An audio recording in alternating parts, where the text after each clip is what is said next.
هذا هو جبل احد المدینة المنورة کے شمال میں واقع ایک عظیم پہاڑ جو صرف ایک چٹان نہیں بلکہ تاریخ کا گواہ ہے۔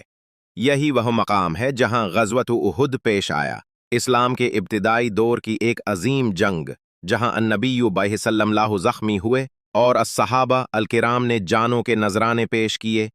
اسی پہاڑ کے دامن میں حضرت حمزہ رضی اللہ عنہ النبی علیہ السلام کے چچا اور سید الشہداء اور دیگر سبون صحابین آسودہ خاک ہیں۔ رسول اللہ صلی اللہ علیہ نے فرمایا، احد جبل یحبنا ونحبہ، یعنی احد وہ پہاڑ ہے جو ہم سے محبت کرتا ہے اور ہم اس سے محبت کرتے ہیں۔ یہ صرف ایک پہاڑ نہیں بلکہ ایمان، قربانی و وفا کی علامت ہے۔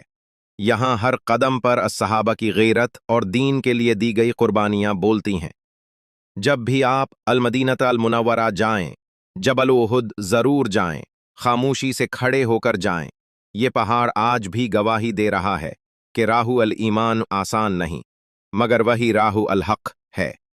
جبل احد پہاڑوں جیسی محبت اور الشہادات کی خوشبو لیے آج بھی دلوں کو جھنجھوڑ دیتا ہے۔